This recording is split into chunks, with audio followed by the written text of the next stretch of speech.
So despite my many accolades, I'm simply known as the Tea-Girl. Very simple.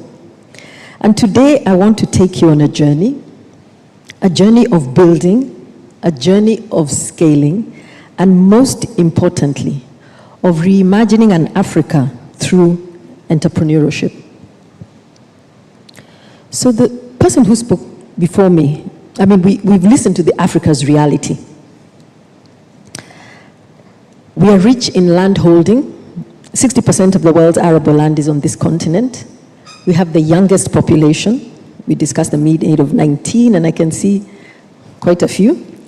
Consumer spending is expected to be 2.3 trillion by 2030. We are rich. We're actually very rich. But yet Africa is challenged with high unemployment, poor infrastructure, limited capital, health challenges, poverty, and fragile businesses. But I want to say that this is a reality, yes, but it is something we can solve. Meaning we stand at a very defining moment right now. We have the potential, but is potential enough?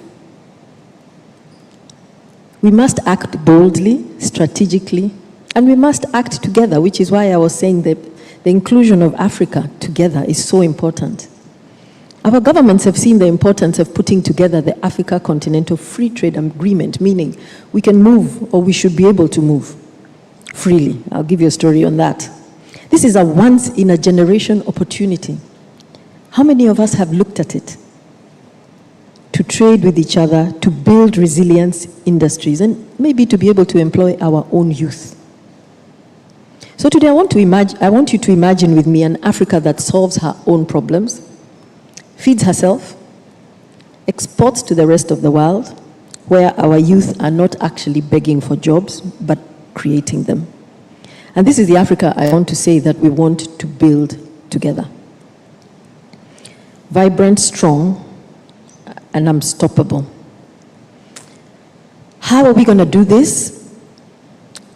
If we look at our challenges in 4 thematic areas that I've put out in front of you. The first one I've put is industrialization and value addition. Africa actually loses 82 billion annually from raw material commodity. You heard I'm in tea. Kenya exports 91% of her tea as in bulk. Only the remaining is for local and value addition. Cacao, shea butter, even oil, diamonds. There's so much that we are losing. What happens? 70 to 80% of jobs, of profits, are captured outside of this continent. And yet, remember, we said we are rich. So until we become selfish enough and say, we want this to stay here, I think that is when we are going to do it. And my argument is you, all the people who registered here, you're entrepreneurs. It is you people who are going to do it. Look at the triple environmental threat. Africa loses 50 billion annually to land degradation, deforestation, climate change. We only contribute 3 or 4%, but yet we are one of the largest losers. We suffer droughts, soil erosion, but the worst thing is it's destroying the very same richness that we own, the land, the minerals, our people. They can't work if they're hungry. We have underdeveloped social systems. We still carry 70% of the world's poorest, despite being the richest in natural resources. Education, health, food security, underdeveloped. And then we get the aid coming to help us, and we clap, and we are so happy. But aid is short-term. Can we not look for solutions that empower us to sort our own problems? Technology. Africa has just 1% of the global data centers and less than 5% of the less 5% of the global digital value creation. I think one of the speakers before me spoke about this. where our youth are digitally hungry. We must move from being digital consumers to actually owning the data and building it here. A lot of our youth are yes, creating digital solutions, but sitting on platforms. And I think Kola is the one who told us, if somebody owns the data, they own the customer. We need to do it here. Who will solve these challenges, I'm asking? Governments? Government's work is to set an enabling environment. They do that through policies, through laws, through agreements. They don't do business. So we have shrinking jobs, we have broken systems that cannot absorb Africa's youth bulge. You heard what our numbers are going to be, 2.4. And my argument is you guys here, and globally and online, are going to be the solution. Entrepreneurship is the most powerful source for transformation. It is not an option. If we want to move this continent, it needs to be done. So today I'm here to share my story, my contribution to the value addition challenge around tea. So my entrepreneurial journey began in 1995. Yes, you've heard correct. 29, almost 30 years ago. Actually, it will be 30 years ago, end of this year. And it began with a conversation on a dining table. We were having lunch, and they brought me lunch with the family, and there was a plate that had the salt. And I'm like, why is this salt not flowing from the salt shaker? And they said, you know, I think my mother is the one who said, do something about it, but don't complain, you know, it's lunchtime.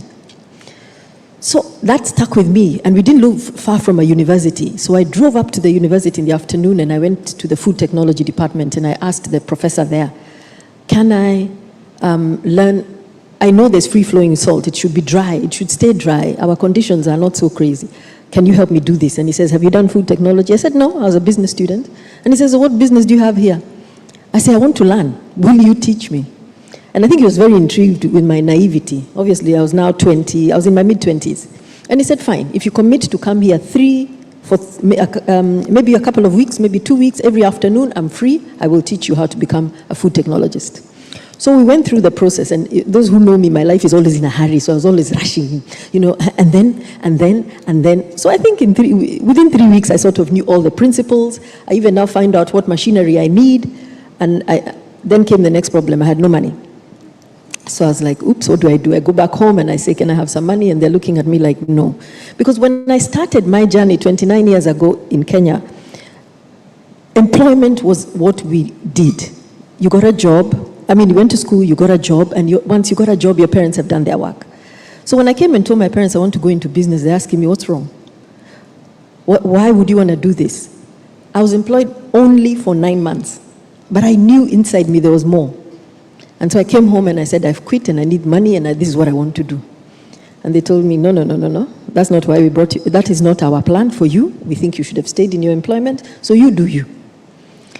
So I went out and I looked for funding, and I found a backing. You know, it was some funding where if you put up half the collateral, they'll give you the other half. So I went quickly and I came back home and I said, please, I found this money. And they said, listen, if you wanted to do business, you should have saved something. So lesson, guys, start saving. So I didn't know what to do again. But anyway, thank God for mothers. We thank ladies earlier, you know.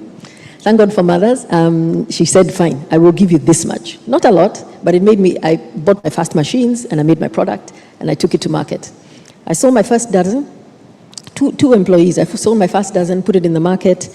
Then the next place I went, I said, hotels are the ones who need this product the most. So I went to a hotel and I tried to, so they said, they were so impressed. They said, give me 100 dozens. I had no money, so I didn't know what to do.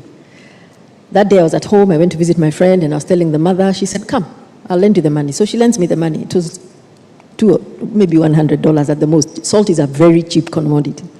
So she lends me the money and I make my $100 and I deliver and I say, please pay me because I have somebody I have to pay in 4 days. They told me 90 days later. I said, what? They said, this is how we work. So please be prepared. If you want to do a business, please be prepared. So I come in and I say, no, I've borrowed this money, and the way I've been brought up, I can't even tell my parents I borrowed money from a friend's mother. So I said, I'm going to wear these guys down. And I went every day, trying to get money from them. And this gentleman was sitting there and he says, my mother is disturbing me. Can I deal with her? I said, fine. So he's dealing with the mother and he says, she's packing tea. And I said, why is she packing tea? She said, there was a government monopoly that was lifted very recently. And there's an opportunity where she's buying. So I said, buying at what price, selling at what price? Remember, I'm desperate. That's a Thursday. By Monday, I was in the auction in Mombasa. I was learning about tea. I went quickly, I told them I need to learn everything about tea. At the same time, please register me because this is going to be my next product.